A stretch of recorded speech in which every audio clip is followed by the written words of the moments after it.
Hello friends, welcome back to my channel dental hood. आप लोगों ने रूट कैनाल ट्रीटमेंट के बारे में सुना ही होगा और काफ़ी लोगों ने करवाया भी होगा।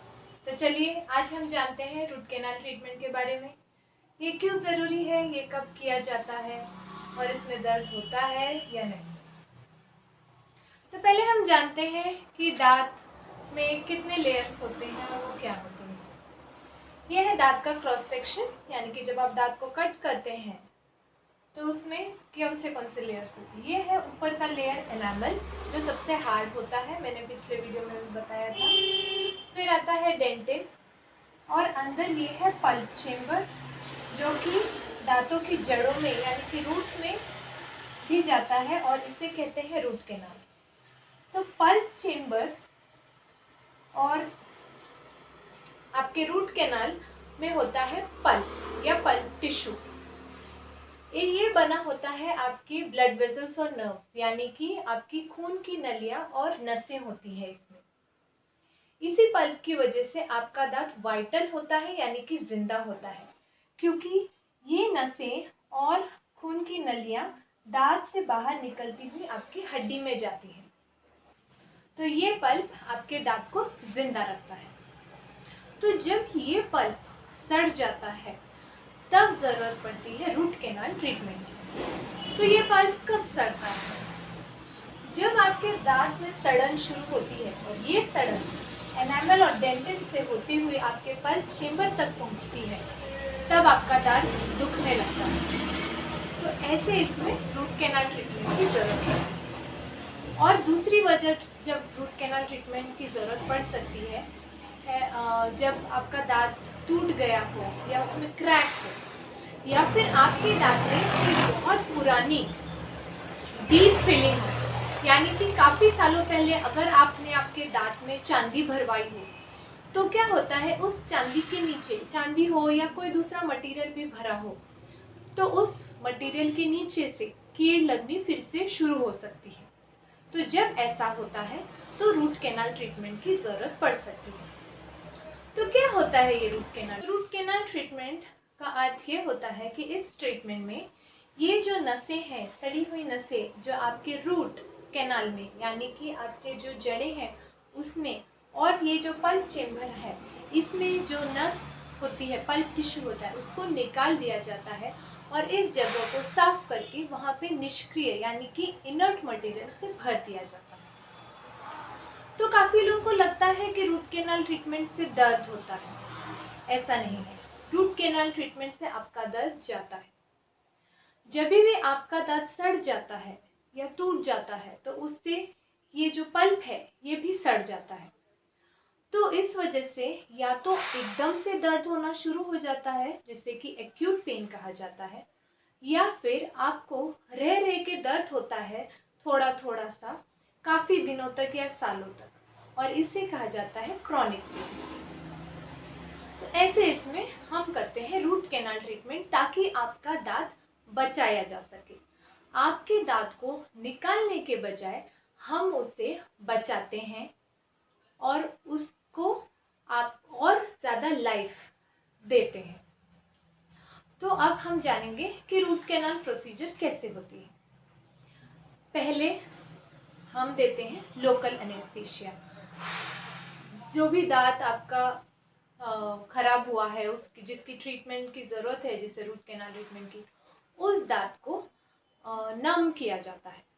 उस दांत के एरिया में इंजेक्शन दिया जाता है और सिर्फ वो दांत और उसके आजू बाजू के गाल या फिर जबान नम होती है या सुन्न होती है। जब पूरी तरह से दर्द चला जाता है एनेस्थीसिया देने के बाद, फिर जो दांत का ऊपरी हिस्सा होता है, यानी कि जिस सरफेस से हम खाते हैं, या फिर सामने वाला दांत होगा तो उसके अंदर की तरफ से एक होल बनाया जाता है। इसे कहते हैं एक्सेस कैविटी। इस होल से हमें एक्सेस मिलती है इस पल्प चेम्बर में। स्पेशल इंस्ट्रूमेंट्स से इस पल्प चेम्बर में से आपका जो सड़ा हुआ पल्प है उसे निकाल दिया जाता है। और काफ़ी इंस्ट्रूमेंट्स आते हैं, स्पेशल इंस्ट्रूमेंट्स, जिससे जड़ों के अंदर का भी पल्पल टिश्यू निकाला जाता है। इसके बाद एंटीसेप्टिक और एंटीबैक्टीरियल सॉल्यूशंस आते हैं, जिससे कि इस अंदर की दांत के अंदर की जगह को और साफ किया जाता है। एक बार जब साफ हो जाए तो अब इस जगह को हमें शेप करना पड़ता है, ताकि जो निष्क्रिय मटेरियल हमें भरना पड़ता है, इनर्ट मटेरियल, वो उसमें ठीक से फिट हो पाए। तो काफ़ी अलग अलग इंस्ट्रूमेंट्स आते हैं और अभी नए ज़माने में नए मटेरियल्स आ चुके हैं, नए इंस्ट्रूमेंट्स आ चुके हैं। अभी टेकी ज़माना है, तो एडवांस टेक्नोलॉजी डेंटिस्ट्री में भी आ चुकी है। तो इन इंस्ट्रूमेंट्स से इस रूट कैनाल को हम शेप करते हैं। एक बार जब ये शेप आ जाता है, फ्लेक्सिबल इंस्ट्रूमेंट्स यूज़ करते हैं इसके लिए, शेप आ जाए उसके बाद ड्राई किया जाता है और इनर्ट मटेरियल जो कि गट्टा पर्चा होता है उसे इसमें भर दिया जाता है रूट कैनाल में सीलर के हेल्प से। सीलर भी उतना ही इम्पोर्टेंट होता है, क्योंकि ये उस गट्टा पर्चा को कैनाल में बांध कर रखता है और वापस यहाँ से इन्फेक्शन ना हो अंदर से, उससे सुरक्षा देता है। एक बार रूट कैनाल आपका भर जाए तो फिर जो हमने कैविटी बनाई थी उसे टेम्पररी मटेरियल से भरा जाता है। 2-3 दिन तक आपका डेंटिस्ट आपके इन्फेक्शन के हिसाब से एंटीबायोटिक और पेन किलर देता है। पेन किलर की ज़रूरत पड़ती है क्योंकि 2-3 दिन तक थोड़ा डिस्कम्फर्ट, थोड़ा सा दर्द ज़रूर रहता है। फिर जब आपका दर्द पूरी तरह से चला जाता है तो इसमें परमानेंट यानी कि पक्की फिलिंग भरी जाती है और उसके बाद दी जाती है ऊपर से कैप। कैप के बारे में हम डिटेल में जानेंगे नेक्स्ट वीडियो में। तो ये रूट कैनाल ट्रीटमेंट काफ़ी महंगा है ऐसा भी कहा जाता है। तो इसका मेन रीज़न यही है कि अभी जो एडवांस टेक्नोलॉजी आ गई है, तो उस हिसाब से आपके दांत में क्या प्रॉब्लम है इसे डायग्नोस करने के लिए डिजिटल रेडियोग्राफ्स लिए जाते हैं।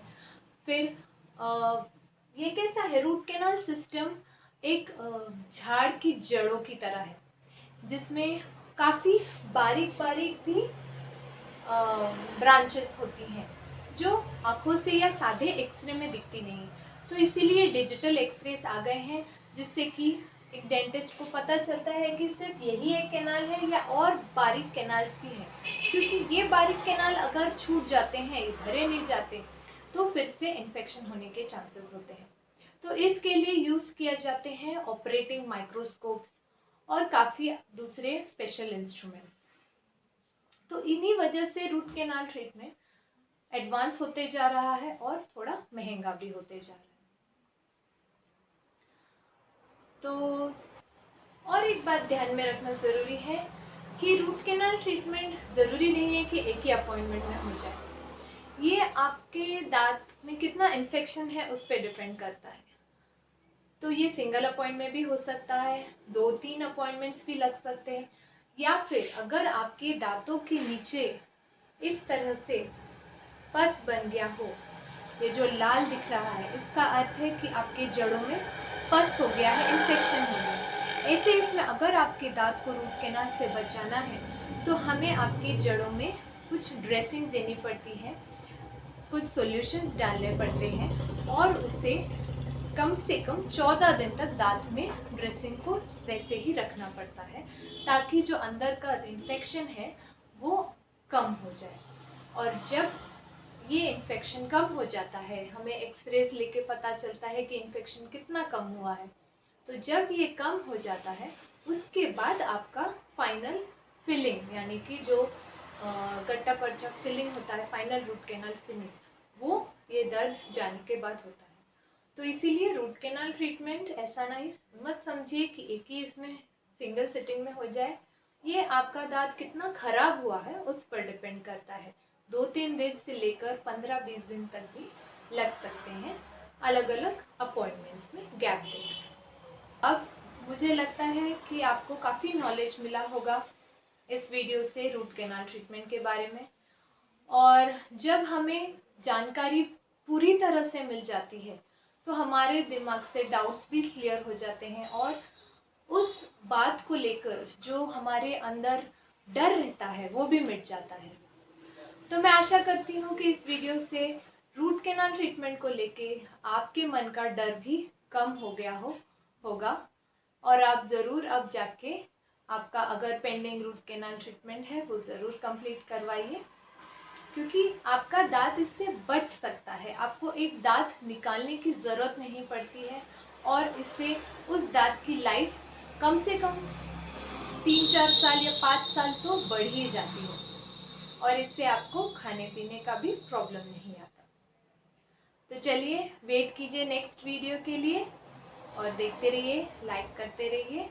Thank you for watching.